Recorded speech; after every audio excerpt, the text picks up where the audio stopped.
Early summer in Riverstead City was hot and sticky. I clutched a thick stack of flyers, standing in the shade of a tree outside the mall. This was the third part-time job I'd found today. After handing out all these flyers, I could finally scrape together enough for Oliver's living expenses this month. Hey, just a quick heads up, the new gym just opened, and they're offering discounts on memberships. I handed out the flyer mechanically, my voice tinged with fatigue. Suddenly someone grabbed my wrist. I froze the moment I looked up. Joseph Downey stood right in front of me, dressed in a sharp tailored suit that made him look even taller, though the surprise in his eyes was impossible to hide. Next to him stood a little boy who looked just like him. That was Matthew Downey, my son. After not seeing him for 5 years, he had grown so tall. Iris? Joseph's voice was full of disbelief. What are you doing handing out flyers here? I yanked my wrist back, voice flat. Mr. Downey, long time no see. I'm working, please move aside. Matthew looked at me shyly, his eyes full of unfamiliarity and curiosity. Dad, who is she? Joseph's face darkened. He pulled a black card from his wallet and pressed it into my hand. Take this card. There's enough money on it to support you. His tone had a hint of condescension. Stop punishing yourself with these menial jobs. I glanced down at the black card in my hand, then looked up at him. Mr. Downey, that's not necessary. We separated a long time ago. Between us we're strangers now. I handed her the black card firmly. Joseph's brow tightened even more. Iris, you don't need to be so hard on yourself. I'm not being hard on myself. I smiled faintly. Life's tough now, but at least it's real. After saying that, I turned to walk away.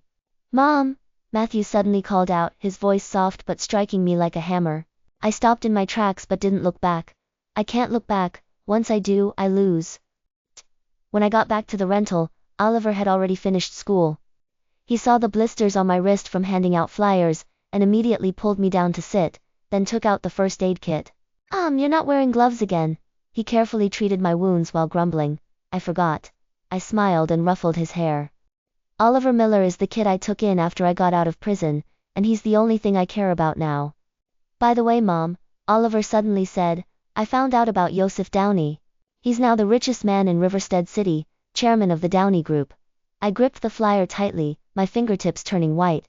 The richest man? Oh. So that's how well he's been doing all these years. Memories rushed in like a tide, mixing the beautiful with the brutal past in my mind.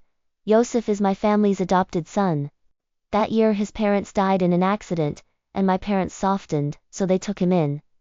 He's 3 years older than me, and has protected me since we were kids. Iris, I'll protect you forever from now on. That was something he used to say when we were kids. We grew up together, went to school together, and naturally, we grew closer. After graduating from college, we got married. Joseph held me close and whispered in my ear, Iris, thank you for marrying me.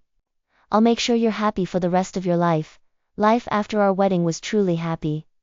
He worked hard at the company, while I took care of my parents and managed the house. Before long we had Matthew. Joseph adored Matthew. No matter how late he finished work, he'd always check on our sleeping son first. At that time, I thought this happiness would last forever. Until my parents passed away, one after the other. After Mom and Dad passed away, Joseph took over the family business.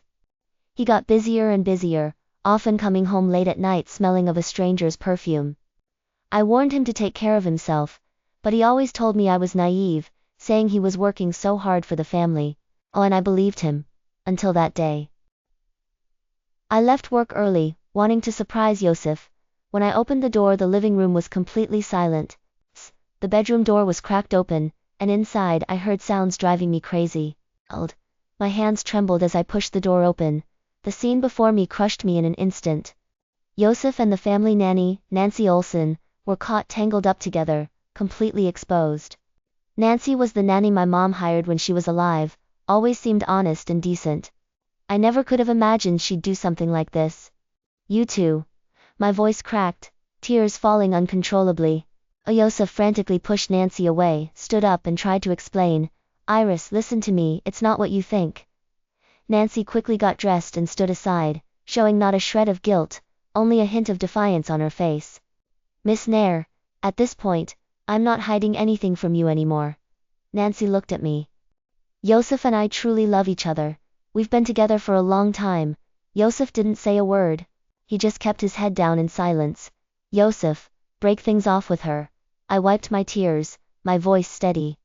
I was still clinging to a sliver of hope, hoping he'd come back. Yosef looked up, his eyes full of complexity as he stared at me. Iris, Yosef, you can't betray me. Nancy immediately stepped forward and grabbed Yosef's arm. Enough! I yelled, Nancy, you have no right to speak here. Miss Nair, don't push it too far. Nancy sneered. Yosef loves me now. You're just dead weight. Yosef shut his eyes like he was making a painful choice. Iris, let's get a divorce. My heart completely sank to rock bottom. Fine, divorce. I looked at him. But there's one condition, Matthew has to come with me. No way. Yosef shot back, Matthew is the Downey family's heir. He can't leave with you. He's my son too. I shouted, my voice shaking with emotion. Just then, Matthew ran in from outside. Dad, Mom, stop fighting.